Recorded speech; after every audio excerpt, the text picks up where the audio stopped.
kadang-kadang orang tuh terlalu overthinking, kayak mikirin orang lain. Kita itu nggak sepenting itu di mata orang lain. Karena kita tuh nggak bisa bikin semua orang suka sama kita, Om. Jadi, itu adalah salah satu faktor yang bikin konten kreator gagal. Mau sepositif apapun konten kreatornya, akan ada orang yang mencoba cari peluang untuk menjatuhkan perspektif kamu itu. Kita kasih solusi. Mana ada orang Chinese namanya Kohar? Emang nggak boleh ya? Oh iya boleh. Boleh kan? Boleh. Kohar tuh Engkong Kohar Tono. Enggak sih, Kohar itu ya nama belakang pada umumnya, nama keluarga biasa aja sih. Oke. Kohar akhirnya datang juga di sini. Banyak yang mencari lo nih karena memang Thank you.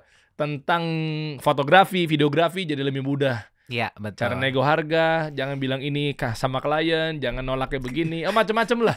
Terus lebih ke nyinyirin klien gitu ya. Iya. Dan gimana caranya mereka bangun ya personal brandnya ya? Iya. Lo jagain mereka, lo bantuin mereka ya di sisi fotografi yang bentar lagi juga udah keganti sama AI.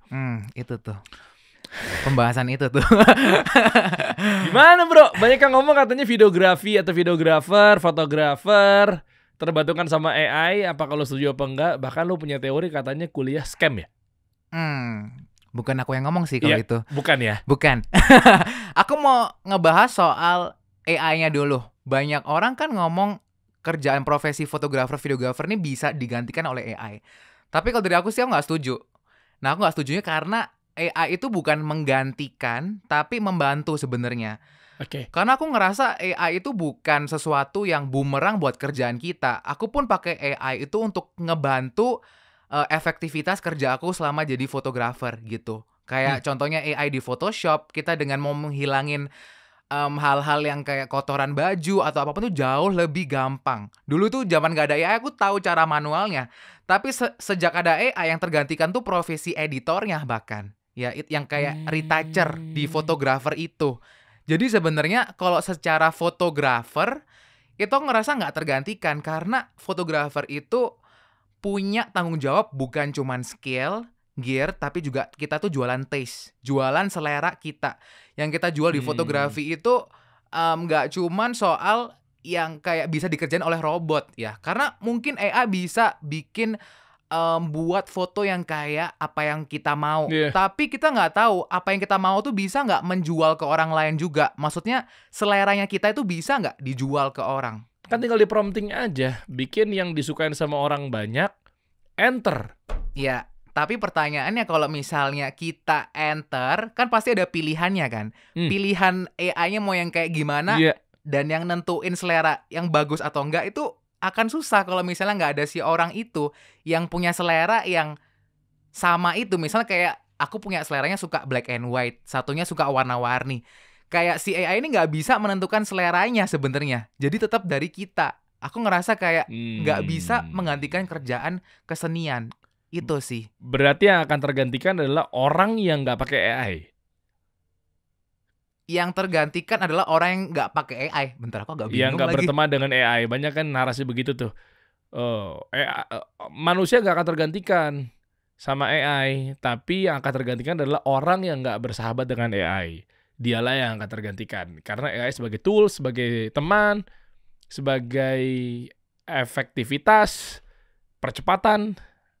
Kayak gitu nggak sih? Iya, benar-benar. Orang yang nggak mau adaptasi dengan hal baru sekarang menurut aku mungkin bisa tergantikan oleh AI juga ya rasaku. Ya tapi harusnya nggak semua kerjaan. Aku ngerasa kayak kerjaan yang ada pembawaan kayak soal selera, seni itu kan soal selera kadang. Jadi menurut aku selera itu nggak bisa digantikan oleh robot gitu. Jadi kita menjual selera kita itu gimana coba digantikan oleh AI. Mungkin AI bisa create apa yang kita mau, tapi kita nggak bisa menentukan apa yang orang mau dari AI gitu loh. Jadi kayak harus ada orang yang pilih selera yang bagus tuh kayak gimana gitu sih. Tapi dia pegang data kan? Dipegang data maksudnya? Robot pegang data bahwa mana yang paling banyak klik, mana yang paling banyak views. Nanti kita bahas deh bro. Ya, Oke. Gue pengen gali bentar terkait perjalanan hidup lo gitu kan. Dari Surabaya, bikin konten sendiri. Iya. Yang pasti gak punya pasangan. Kesepian, masih belum. Nah, umur lo berapa? Tahun ini umur berapa ya? 23. Hah? Emang yang umur berapa harusnya? Ya, bisa juga sih masuk. Kelihatannya umur berapa om? Iya segituan, tapi agak naik lah menuju ke 30. Enggak juga sih. Tua ya gua. Wah dahsyat. Banyak membantu para UMKM, videografer, fotografer. Lu punya vendor wedding, apa namanya? Aku punya Istilahnya apa sih?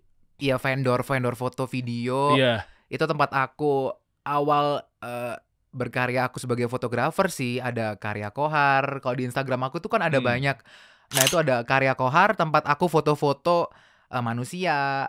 Karya Kohar F&B, tempat aku foto-foto makanan waktu pandemi. Dimana fotografer itu waktu pandemi itu kita kehilangan interaksi, nggak bisa ketemu orang. Akhirnya aku belajar untuk bisa foto F&B juga, food and beverage kan, apa makanan, minuman, mulai dari pernah kasih harga gratis, kasih harga teman, kasih giveaway ke 10 orang. Jadi aku ngerasa ya namanya orang belum percaya ya, kita harus bakar duit dulu di awal sih, waktu awal-awal jadi fotografer.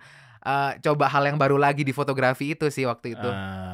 Ada karyakohar.co juga, itu tempat aku foto-foto wedding, film, biasanya untuk bikin MV atau bikin campaign buat fashion atau apapun itu sih. Random kerjaannya. Tapi memang background lu tuh dulunya memang apa ya, dari nol banget atau pernah ngalamin parah? Biasanya orang tuh kalau udah ada hati pengen bantu orang karena memang dulunya tuh hidupnya susah, struggling apa segala macam. Sebenarnya sih bukan aku ngelakuin ini tuh karena based on apa yang aku suka sih sebenarnya.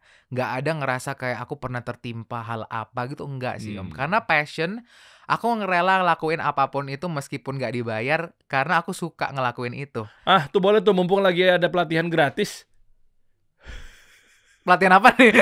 Katanya mau nggak dibayar. Tapi lihat-lihat dulu ya. Tergantung konteksnya gimana ya. Iya. Terus era kan makin berkembang nih, bro. Masuk di era AI dan seterusnya. Nah, ini setelah udah tahu ya bahwa perjalanan lu memang lu basicnya ya memang cinta sama dunia fotografi apa segala macam. Dulu memang AI belum ada, bro. Tuh lihat beritanya. Peran AI dalam fotografi membantu atau menggantikan. Ini beritanya coba dibawa deh. Ada beberapa yang bilang tinggal masukin Leonardo, kan workflow-nya kan text to image, text to video, image to image, image to video, kan berubah-berubah semua tuh. Ya kan, ya tinggal teks, prompting, minta foto kayak begini, udah jadi bentuk foto. Oke, kucingnya next skateboard, image to video, jadi next skateboard. Kan begitu-begitu semua ya. Yang mana lu dulu tuh pakai Adobe Illustrator berbayar, Adobe atau After Effects berbayar juga, sekarang udah mulai digantiin. Filmora juga sekarang akhirnya jadi AI juga tuh. Yang tadinya kan kayaknya editor. Photoshop juga ada AI-nya. Photoshop aku pakai AI di Photoshopnya sih. Kalau Illustrator aku kan nggak ngedesain kan, lebih ke fotografi. Jadi sekarang tuh makin banyak perkembangan AI yang baru-baru. Bahkan aku pun belum cobain semuanya ya. Karena aku juga ada AI yang berbayar juga tetepan sebenarnya sih. Which is sebenarnya lebih okean kalau berbayar, lebih fair juga gitu. Jadi nggak semuanya manfaatin AI secara gratis. Kayak waktu tuh sempet viral yang Studio Ghibli, tahu nggak ya? Yang kita AI-in muka jadi kayak kartun ke Jepang-Jepangan itu. Kan sempat viral dan juga ternyata pihak Studio Ghibli-nya itu nggak setuju kalau ada approval itu untuk disebarkan oleh si ChatGPT-nya kalau nggak salah. Itu kan pakai ChatGPT kan waktu itu. Sempat ngetren dan ternyata si pihak original dari Studio Ghibli-nya itu nggak oke dengan hal itu. Itu sempet tren juga tuh pembahasan itu sih waktu itu. Tapi kalau dari sini berarti gimana nasib videografer atau fotografer? Terutama kan lu juga udah di bidang itu ya, banyak kliennya apa segala macem. Mereka berarti bersahabat sama AI fix? Aku sih merasa nggak tergantikan ya, karena aku merasa AI itu ngebantu banget. Bahkan aku tuh lagi nunggu satu AI, yaitu AI yang bisa bikin storyboard. Ada AI yang misalnya kita kalau mau bikin film atau mau bikin MV, biasanya kita tuh kan gambar storyboard. Itu kita gambar manual. Itu ada AI yang dari teks bisa bantu bikin storyboard langsung. Ya ada apa sih? Emang gak ada? Kayaknya aku nggak tahu. Pernah taunya cuman coming soon sih. Cuman aku nggak tahu itu beneran udah ada atau belum gitu. Dan ada pun kayaknya berbayar deh harusnya. Tapi sampai mana akhirnya fotografer atau videografer tuh tergantikan sama AI kalau semakin banyak berkembang? Sempat ada viral juga kan waktu videonya waktu itu kalau nggak salah Will Smith ya, Will Smith AI gitu loh maksudnya, masih berantakan tuh, Masih 2022, 2023. Masih nggak karu-karuan, teknologinya belum berkembang. Jadi matanya ke sini, sempat viral kok. Oh, yang kayak video tapi dianeh-anehin, suruh gerak-gerak sendiri atau ngelakuin apapun yang Iya, ternyata pergeserannya dibikin from this to this lah, bro. Jadi from this 2023 tuh masih sekacau ini AI. Belum real. Kayak sekarang kalau di Kling AI atau banyak lah aplikasi-aplikasi yang memang penunjang ke video, itu tangannya jadi kayak meletot-meletot. Tahu gak sih lo? iya error gitu kan. Iya. Aneh Nah, banget sih itu. tapi 2 tahun AI bisa ngejar loh, bro. Waktu cerita video viralnya waktu Will Smith masih berantakan mukanya, begitu sekarang udah pada canggih-canggih banget. Iya sih ya. Promptingnya pindahin dari image ke video asal bener gitu arahannya gitu. Terus ada relevansi sama kreativitas. Jadi relevan tapi terkorbankan kreatifnya. Kreatif tapi nggak relevan. Iya sih. Matrixnya begitu. Ya, Gimana menurut lo? Suatu misterius juga buat aku sih bakal tergantikan atau enggak. Cuman aku masih belum ke arah nggak berpikir bahwa itu bisa menggantikan sih, Om. Aku rasa kayak itu hanya ngebantu kita. Karena basically kalau untuk pekerja kreatif kita butuh sisi kreativitasnya bener-bener dari orang, bukan dari dilakuin oleh AI itu. Sebenarnya sih itu sih. Oke. Kalau soal AI-nya ya gitu. Mungkin gini kali ya buat para videographer, daripada lu sibukin mengenai AI datang akan menggantikan apa tidak, upgrade skillnya mereka kali ya. Benar. Nah, menurut lo gimana untuk baru memulai untuk di dunia fotografi atau brand tuh butuhnya apa? Itu kita coba kerucutkan deh. Mudah-mudahan bisa membantu daripada dia sibuk, AI datang, kiamat bentar lagi. Aku harus ngapain gitu? Mending lu upgrade skill lu sendiri. Apa gimana? Apakah wajib konten? Era sekarang personal branding harus muncul soalnya. Benar sih. Kalau ngomongin soal kontennya, menurut aku tuh banyak orang selama ini terlalu fokus berkarya aja, tapi lupa untuk mengenalkan karyanya mereka dan lupa untuk mengenalkan siapa di balik karya itu. Jadi mereka fokus berkarya, karena aku selalu punya mindset ini, Om. Karya yang bagus kalah sama karya yang dikenal. Meskipun karya yang dikenal tidak sebagus dengan karya yang tidak dikenal. Jadi orang mau se-skillful apapun, percuma kalau dia itu nggak dikenal. Daripada orang yang skillfulnya biasa aja, tapi orang kenal dia. Makanya dari situ aku mulai kepikiran untuk menjadi content creator karena punya mindset yang kayak gitu, Om. Sebenarnya itu. Setuju lagi. Setuju kan? Lagi. Banyak yang muncul ke permukaan. Bahkan ada insight tambahannya lagi, bro. Dengan kita terkenal dengan cara yang benar ya. Dengan edukatif, dengan value, apa segala macamnya.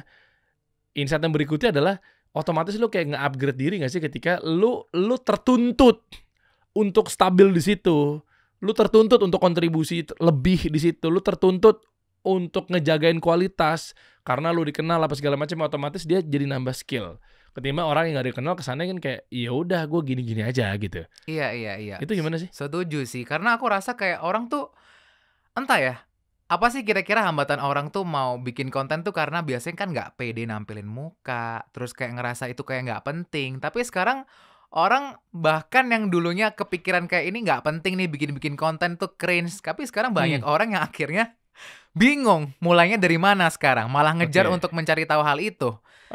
Jadi aku ngerasa kayak sejak saat itu ya berarti bagus dong kalau kita udah mulai masa-masa cringe itu duluan, lebih dulu dari mereka yang dulu anggapnya. Dulu aku juga ngerasa kayak bikin konten tuh sesuatu yang lebay atau kayak hal-hal yang kayak, karena dulu kan mulainya di TikTok, Om. Aku ngerasa kayak TikTok tuh tempat orang joget-joget lah.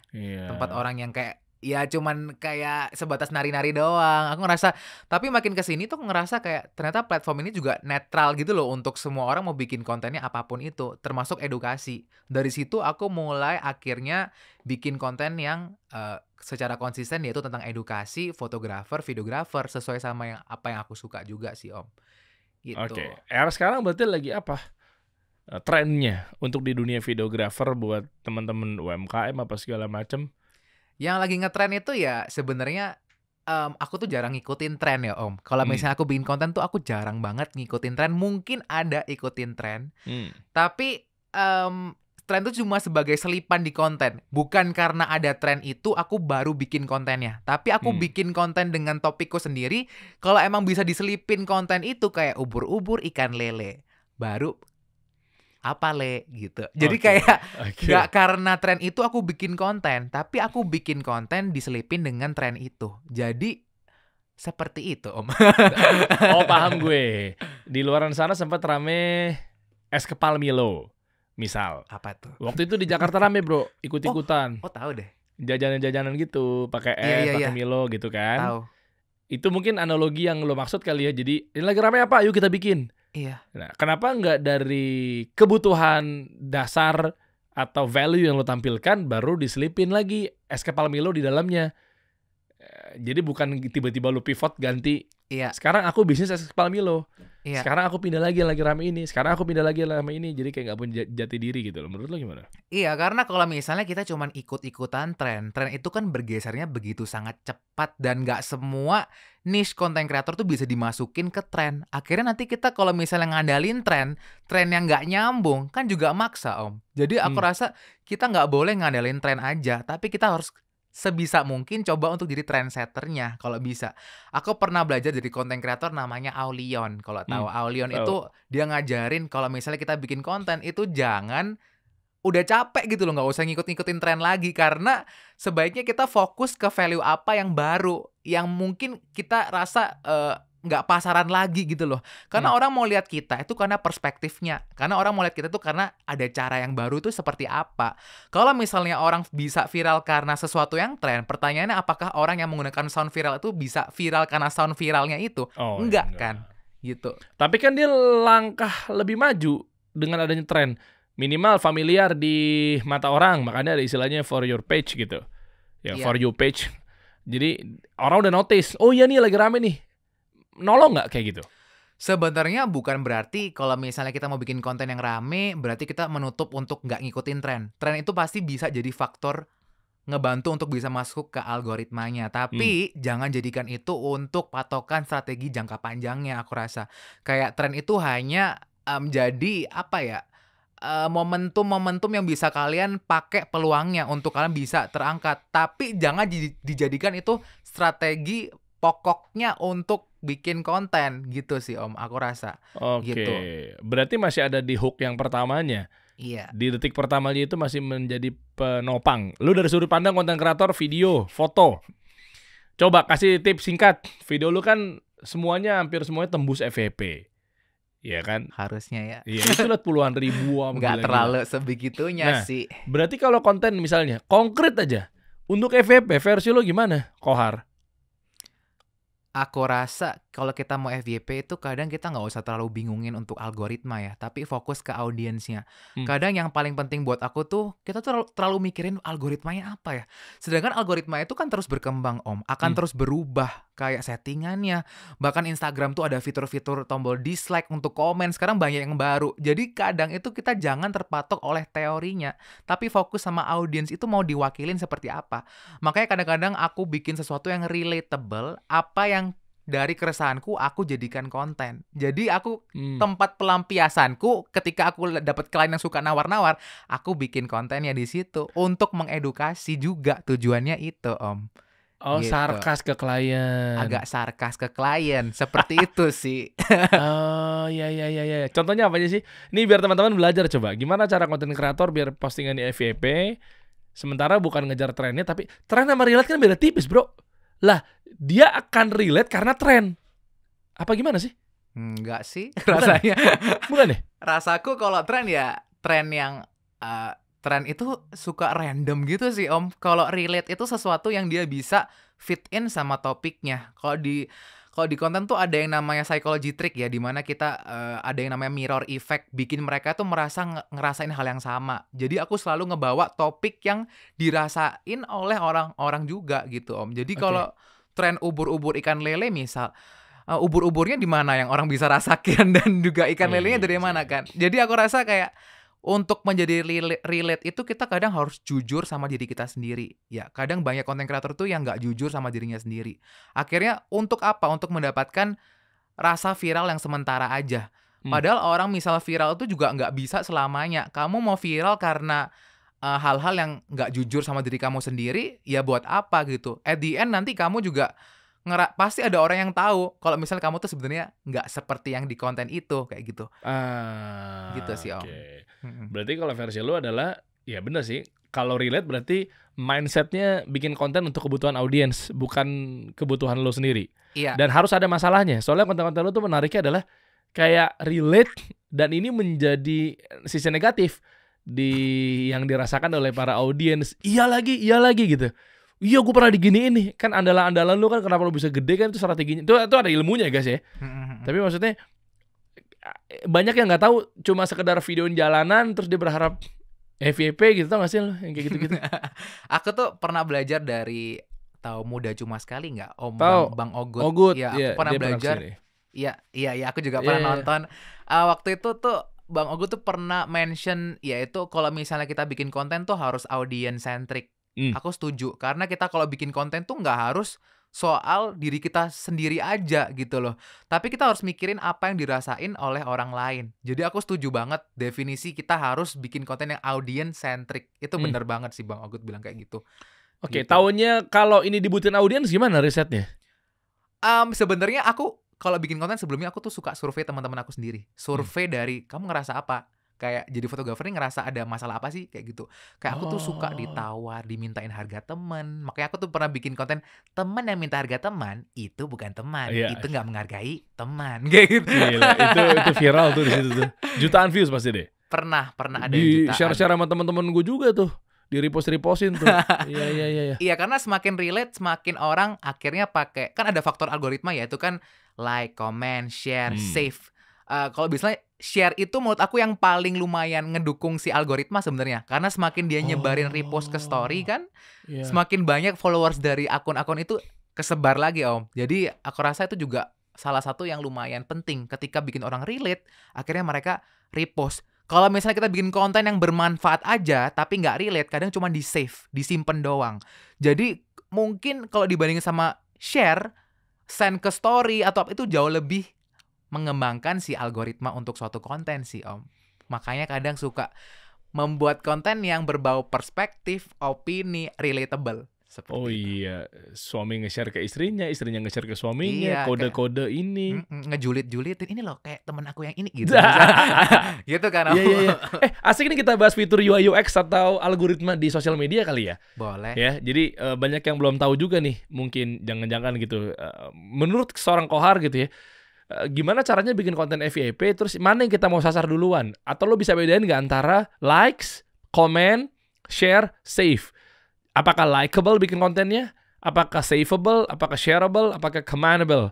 Gitu. Nah, maksudnya dari 4 hal ini, mana yang potensi memang konten lo itu FYP atau viral, kita harusnya udah tahu nih. Dan lu bisa bagikan nggak ilmunya? Misalnya contoh, kalau ngejarnya share yang paling bagus, berarti gimana caranya bikin konten shareable? Yes. Kalau ternyata save yang oke secara algoritma, tinggiin angka save gitu ya berarti lu bikin konten yang saveable dan seterusnya. Gimana bro? Ya, jadi aku selalu bedain kalau misalnya like ya udah biasa aja. Cuman kalau save berarti seberapa bermanfaat konten kamu. Pasti. Kalau share seberapa relate konten kamu. Kalau watch duration, hooknya kalian itu ada nggak di awal, bikin mereka mau nonton sampai akhir nggak itu. Jadi lebih ke isi kontennya. Terus kayak playbacknya, berapa kali kalian kontennya ditonton itu. Jadi kayak menurut aku semua itu nggak ada yang mana yang paling menonjol untuk mendukung algoritma, tapi semuanya saling melengkapi sih sebenarnya. Jadi kayak kurang lebih sih seperti itu sih Om. Cuman yang menarik itu kemarin aku sempat belajar bedanya TikTok sama Instagram. Kalau misalnya algoritma di TikTok itu beda sama di Instagram. Kalau di Instagram itu konten yang kita upload itu dilempar ke followers kita dulu. Baru dimasukin algoritma kontennya bagus nggak. Kalau misalnya bagus dilanjutin ke non-followersnya. Tapi kalau di TikTok itu konten kita dilempar ke langsung non-followers dulu. Gitu. Pernah nggak sih Om kayak follow akun orang di TikTok tapi waktu udah di follow nggak muncul di FYP-nya lagi? Iya. Itu tuh karena TikTok itu basically adalah platform distributor konten. Instagram itu platform sosial media. Jadi kalau misalnya kita tujuannya di TikTok, itu mau followersnya sedikit pun, itu juga menurut aku bisa rame Om. Nggak harus bergantung dengan followersnya berapa yang kita punya. Karena basically dia tuh distributor konten. Kalau misalnya kita followersnya dikit, tapi kontennya menarik, tetap bisa aja rising gitu. Nah, tapi yang menarik sekarang Instagram juga punya fitur trial Om. fitur trial ini gunanya kalau misalnya kita mau coba format baru. Misalnya kita nggak pede nih, selama ini aku bikin konten pakai kamera, tapi aku mau coba pakai kamera HP, format baru. Bisa pakai namanya fitur trial di Instagram. Fitur trial di Instagram itu gunanya nanti dia akan upload kontennya itu bukan dilempar ke followers dulu, tapi langsung dilempar ke non-followersnya dulu. Nanti dalam 24 jam dia akan tanya, mau nggak dimasukin ke followersnya gitu. Jadi dia akan kayak trial and error dulu. Kalau misalnya kamu nggak pede sama format yang baru, kalian bisa pakai fitur trial. Udah ada sih Om itu. Oh udah ada emang ya? Ada, Di tapi sebelah mana banyak sih, Bro? orang nggak tahu di bagian upload reels. Lu pakai nggak? Aku belum, aku nanti mau pakai. Tapi teman-teman aku udah banyak yang coba. Oke sih, kalau misalnya mau buat format baru. Karena aku mungkin tahun ini baru mau coba format pakai HP gitu. Walah. Walah. Ya, di sebelah mana ya? Ada nih. New centang. Tuh. Oh, di tempat postingan. Belum diupdate kan? Enggak, jangankan belum diupdate, jangan-jangan mungkin gua nggak tahu kali. Tapi emang banyak Ini orang gua nggak tahu random sih. nih misalnya. Oke, terus abis itu Di centang, oke, bukan centang sih, apa sih? Kayak di on digeser ke kanan. di go next, terus di oh iya, Iya kan? Nggak masuk ke ini kan di bawah. Iya, di bawah itu bisa dicentang. Jadi lu masuk ke new post, sebelum ke new post kan lu ada add a caption. Iya kan, sebelum diposting kan ada add caption kan? Iya. Edit cover, tag people, add location gitu kan, add AI label, audience, everyone apa enggak. Di bawah tuh ada trial. Yes. Lah iya gue baru itu tahu. banyak. Sebelum di-share ya. Iya. Sebelum reelsnya di-share gitu ya. Terus nanti kalau nggak salah ya dalam 24 jam dia akan tanya mau nggak disebarin ke followersnya. Terus gunanya buat apa? Iya kan kita mau tes doang Om. Kita nggak tahu nih Enggak format. ngetes tapi nggak ada yang lihat gimana sih? Ada yang lihat. Iya maksudnya nggak ada yang lihat tuh followersnya kita sendiri, tapi dilihat sama non followers. Jadi kayak dia bikin algoritmanya jadi kayak TikTok gitu. Oh, oke. Bukan yang kayak dilempar ke followers kita dulu. Tadi kan aku bilang perbedaannya Instagram itu ngelempar ke followersnya dulu gitu. Kalau Iya, di iya, TikTok iya. itu non followers dulu. Nah, kalau Oh, iya ada benar. fitur trial itu. Oh, berarti sebenarnya- kalau nggak viral dihapus. Ya nggak apa-apa. Kadang kan kita gengsi ya, nggak viral ya dihapus aja, gitu. Ah, Jadi oke. itu gunanya trial, coba-coba doang gitu. Iya juga ya. Iya kan? Tapi kalau non followers masuk dalam akun kita, terus ngeliat nggak ada postingannya gimana? Oh, paling dengan asumsi di bawah-bawah kali ya, gitu kali ya. Mungkin sih kayak gitu ya. Jadi kita nggak cuman non Misalnya dia visit nih, viral, gitu kan, visit. Pas visit kan nggak ada postingannya. Iya, paling dia berasumsi bahwa oh ini postingan lamanya kali nih. Tapi minimal kita dapat visit profile ya.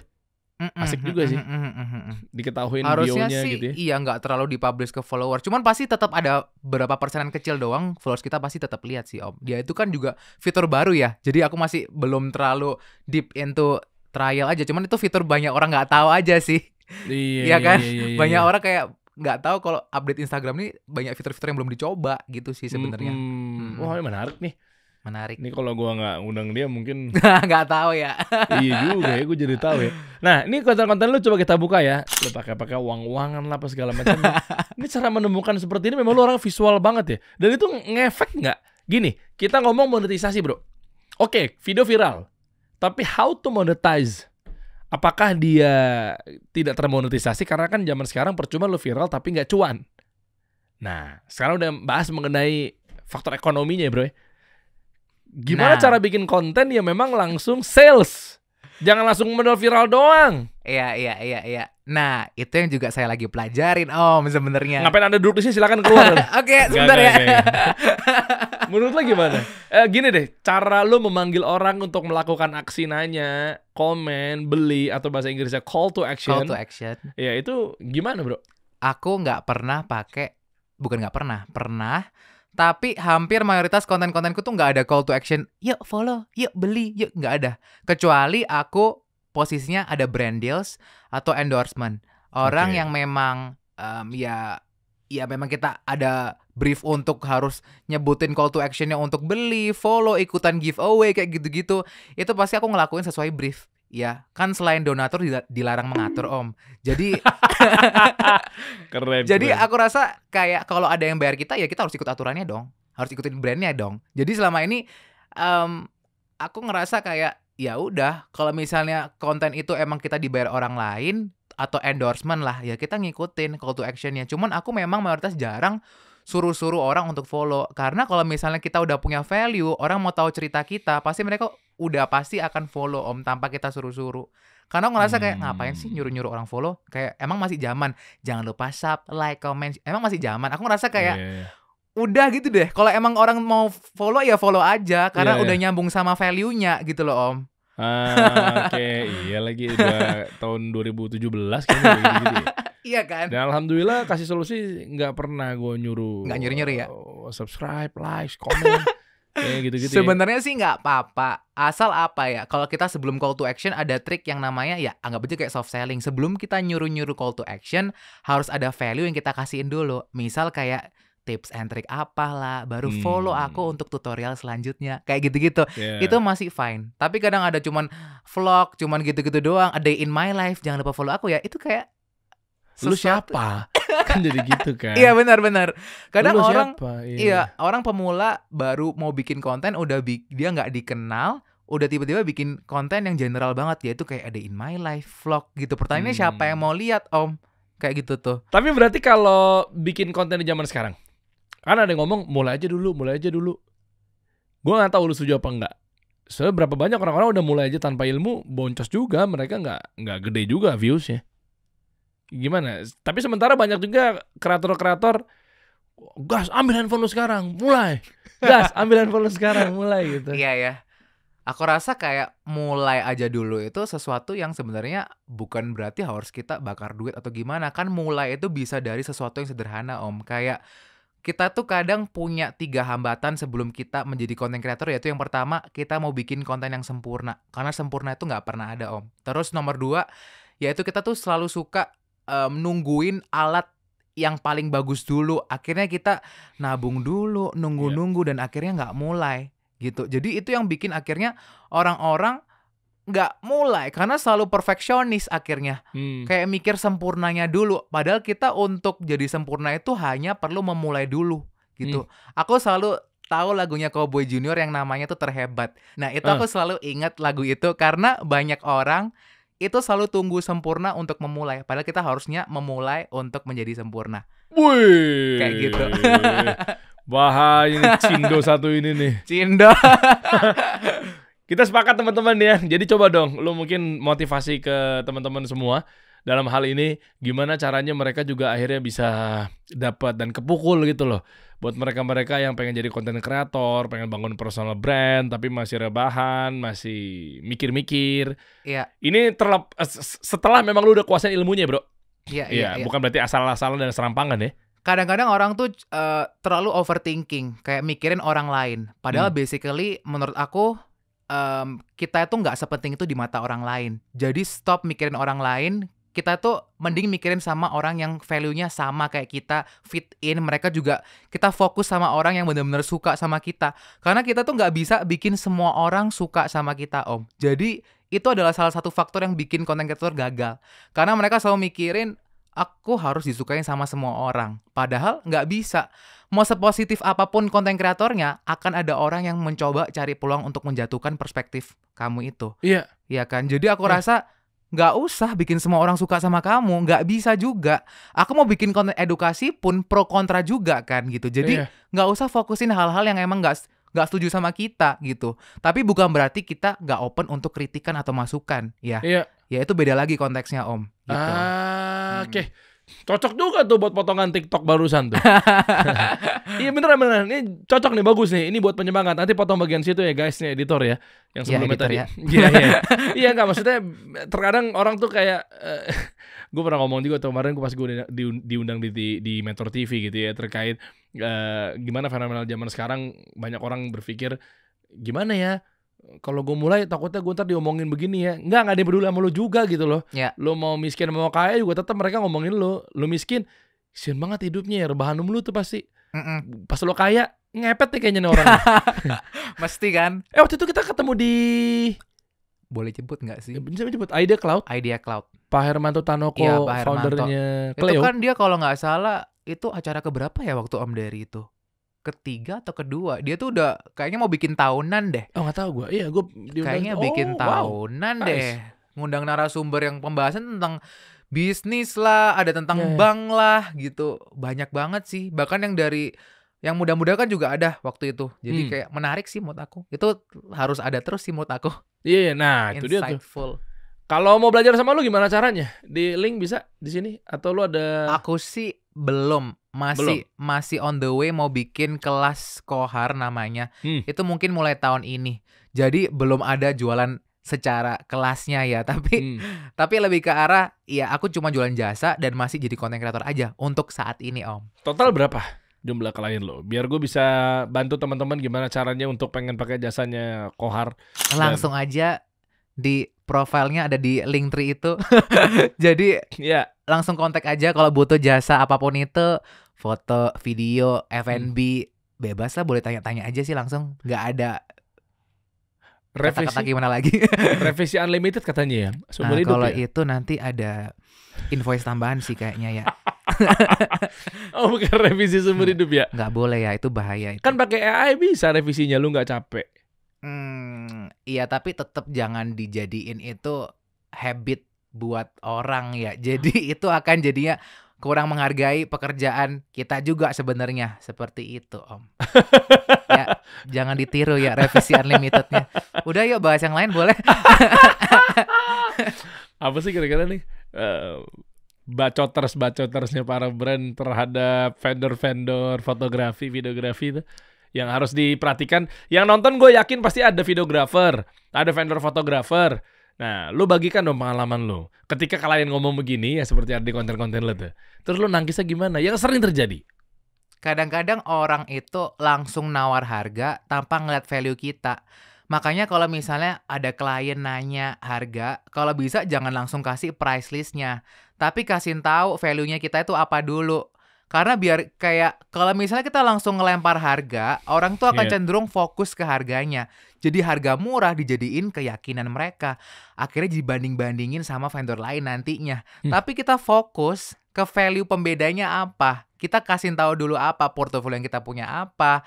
Memang kayak harusnya mereka bisa lihat itu di Instagram kan portofolio, tapi jelasin lagi lebih proper tuh kayak gimana. Jadi orang akan lebih fokus titik beratnya itu ke value-nya, bukan harganya. Karena orang-orang tuh akhirnya nanti salfok ke akhirnya nawar-nawaran harga gitu ketika Iya. harga dijadiin keyakinan mereka itu gitu, Om. Oke. Jadi kadang cara komunikasi misal apa ya? Aduh lupa Ya lagi. kan tiba-tiba dia langsung nembak, Bro. Gimana cara ngelesnya? Kan minta biasanya apa? Price list ya? Apa sih? Iya, minta price list. Minta price list dong. Fotonya dong kayak gitu. Nah, terus masa tiba-tiba kayak sebentar ya, saya akan kasih tahu value saya dulu ya. Bukan gitu kan? Sebenarnya sih lebih nunjukin link portofolio udah tahu nggak sebelumnya. Jadi ada basa-basinya biar kita lebih engage dulu sama orangnya. Contoh. Jadi nggak langsung mentah-mentah kita langsung kasih price listnya, tapi ngomong untuk kebutuhan apa Kak gitu. Jadi kadang aku tuh bahkan sekarang mulai bergeser nggak kasih price list tetap untuk kebutuhan klien. Karena kadang kebutuhan klien aku sih memang random kebutuhannya. Bikin musik video itu per kebutuhan itu macam-macam. Jadi aku nggak tanya budgetnya berapa, tapi tanya kebutuhannya apa. Dengan kita tahu kebutuhannya apa, kita bisa pelajari masalahnya apa. Kita jadi solusi buat mereka nggak gitu. Jadi dengan kita tanya kebutuhannya dulu, instead of kita ngomong budgetnya berapa dulu, mereka akan fokus ke masalah dan solusinya. Jadi bikin mereka menggiring mereka untuk apakah kita tuh jadi solusi buat mereka gitu. Apakah kita itu jadi ada pembedanya gitu nggak dari vendor-vendor lain itu. Jadi kita fokus ke value-nya kita gitu. Jangan ngomongin budgetnya dulu. Ketika orang butuh berapapun mereka pasti mau gitu. Aku sih selalu punya kepercayaan itu. Tapi itu cara yang aku pakai. Mungkin nggak works buat semua orang, Om. Tapi itu salah satu yang pernah aku pelajari dari pengalaman aku sendiri. Seperti itu sih. Oke. Kalau kita ngomonginnya ke videografer, fotografer, berarti kan B2B. Dia kan pasti kan ngurusin bisnis orang. Coba gue mau tahu rekomendasi dong. Mungkin ini juga kepake sih buat para podcaster, konten kreator yang baru memulai apa segala macam ya. Kita bikin matrix mau nggak? Kita bikin game. Yaitu 4. Yang pertama misalnya, kita ngomongnya kamera berarti ya? Kamera. Ya, kamera ya. Misalnya kamera harga mahal, hasilnya bagus. Yang kedua, kamera mahal, hasilnya buruk. Kamera yang ketiga, kamera murah, hasilnya buruk. Yang keempat, kamera murah hasilnya bagus. Nah, ini Matrix ini bisa lo bantu nggak ke teman-teman yang lagi nonton? Biasanya yang paling banyak tuh yang murah tapi bagus kan? Ya kan? Murah tapi bagus berarti kita taruh di keempat aja biar dia pantengin sampai akhir. Iya. Coba deh, mau merek boleh, tapi gua harap lo objektif ya, jangan ditunggangi sama brand ambassador atau brand-brand endorse-endorsean ya. Lagi ada endorse nggak sekarang? Nggak ada sih. Aku sih netral ya. Bahkan kalau nyebutin kamera pun sebenarnya aku pun nggak terlalu produk spesialis banget Om. Karena aku bener-bener kalau udah suka satu brand ya aku udah nggak bingungin cari-cari brand apapun itu. Jadi sebenarnya sih aku nggak terlalu paham update-nya apa. Tapi kalau emang teman-teman mau tahu bagus jeleknya ya mending ke toko atau tanyakan ke produk spesialisnya sih. Kalau lu? Mereka akan lebih tahu update-nya gimana gitu. Cuman kalau aku sih ya kadang kita jangan terlalu fokus sama alatnya sih. Berarti nggak perlu kamera-kamera kayak begini untuk konten kreator? Bukan nggak perlu Om. Nah, coba versi lu aja. Tapi jangan jadikan itu prioritasnya aja. Karena kita kalau mau kerja sebagai fotografer kadang ya kita harus kerja pakai apa adanya untuk bikin sesuatu yang kita mau bikinnya kayak gimana gitu. Justru itu akan melatih kreativitas kita. Kalau kita nunggu kamera yang bagus dulu atau kita mau punya kamera semahal apapun, ya kapan memulainya juga Om. Makanya aku bilang dulu aku juga pakai kamera second. Jadi aku tuh ya kamera second tapi spesifikasinya emang bagus gitu. Jadi aku ngerasa kayak ya nggak masalah pakai kamera second dulu. Kalau emang itu dirasa lebih worth it untuk ngebelinya itu gitu loh ya. Jadi kadang ngerasaku kayak ya selain klien itu suka sama karyamu, kadang yang paling penting juga komunikasi loh. Ke klien itu juga sangat dihitung gitu. Misal kayak orang terlalu fokus ke teknik, fokus ke karya, tapi cara jualan itu mereka masih bingung. Maksudnya cara jualan tuh nggak harus marketing atau sales. Aku juga nggak terlalu master of marketing, tapi lebih ke komunikasinya aja kadang mereka bingung gitu loh. Mereka cuman banyak banget fotografer itu bagus, cuman nggak tahu cara jualannya gimana, cara komunikasi sama kan gimana. Akhirnya mereka cuman jadi freelancer selamanya. Yaitu maksudnya nggak punya vendor sendiri gitu Om. Nggak bisa ngelit company-nya sendiri karena ketemu klien aja kadang takut. Oh iya lagi, freelancer gue punya temen tuh udah umurnya udah tua banget gitu loh. Nggak salah tuh pilihan dia ya, bisa jadi juga mungkin hartanya dia lebih banyak. Iya. Tapi dia rasa-rasa kalau dengar cerita-cerita teman-teman ya udah mentoknya di situ gitu ya. Iya. Bukan berarti freelancer ini nggak oke ya. Temanku juga ada yang freelancernya. Kan keenakannya freelancer ini ya kita lebih bebas, jamnya lebih fleksibel, terus keuntungannya bisa didapetin dari lebih dari satu vendor, ya itu sebenarnya enak. Cuman ya kadang kita bulan ini bisa rame banget, bulan depan bisa nggak rame banget, bisa jadi pengangguran juga. Nah makanya kadang-kadang kita harus belajar juga nih gimana untuk create vendor kita sendiri. Sebenarnya itu juga jadi lebih untuk jangka panjang sih. Berarti nggak apa-apa Oppo, Vivo. Lah kata lu tadi katanya handphone apa aja yang penting mulai. Iya maksudku kayak kalau emang kerjaan utamamu itu kan itu juga salah satu faktor yang penting juga. Maksudku kayak iPhone nggak harus dibeli baru kan. Bisa aja kamu beli second atau apalah gitu. Yang penting kan kamu menggunakan iPhone berapapun Instagramnya tuh udah pasti bagus. iPhone 6. Ya misal iPhone, dulu aku upload pakai iPhone yang rendah juga 10, 11 gitu. Kalau 6 aku nggak tahu ya. Cuman Instagram secara yang aku tahu kualitasnya itu kekompres kalau kita nggak pakai iPhone. Aneh, aku juga nggak ngerti kenapa Om. Kalau patah-patah? Patah-patah gimana patah? Handphonenya kayak butek-butek patah gitu. Itu dari uploadnya apa dari handphonenya? Digunanya juga. Aku juga nggak tahu sih kalau itu. Ada kan ya? Yang patah-patah gitu. Patah-patah gimana sih? Butek-butek ngerekamnya gitu kayak nggak smooth gitu. Iya, pergerakannya gitu. Wah, kalau itu mah udah rusak, harus beli lagi tuh. Tapi old money itu rata-rata Samsung S23 gitu kali ya. Iya ya, aku juga bingung kenapa sih? Kenapa sih? Ada orang-orang kaya. Nggak apa-apa sih, nggak apa-apa. Ya udah silakan. Atau yang harga 30 juta Huawei. Iya tuh mahal loh. Mahal. Yang ada yang dilipat-lipat sampai 3 terus juga sekarang aduh iya banyak banget. Kenapa nggak iPhone aja sih? Tapi rata-rata money gitu bro, 25 jutaan kan lebih mahal ya daripada iPhone. Iya karena mungkin old money itu tidak mempertimbangkan sisi prioritas sosmednya ya. Karena kan pekerjaan kita, kalau aku kan memprioritaskan itu. Jadi karena sekarang itu kan kita posting portofolio sebagai kerjaan kan juga di sosial media semua zaman sekarang. Jadi itu faktor. Kalau untuk kerjaan apa sih salahnya kita investasi gitu loh. Jadi kayak selama barangnya itu untuk menghasilkan lebih, kenapa enggak gitu, untuk kita berani invest ke situ. iPhone kan juga nggak harus yang baru Om, juga ada yang bisa beli yang second lah atau apapun, yang penting kan tujuannya sama, untuk mendapatkan spesifikasinya itu. Jadi rasaku kayak fine gitu loh kalau misalnya untuk kita mau invest alat, tapi itu untuk kerjaan, jadi nggak masalah gitu sih Om. Meskipun refurbish. Apa tuh?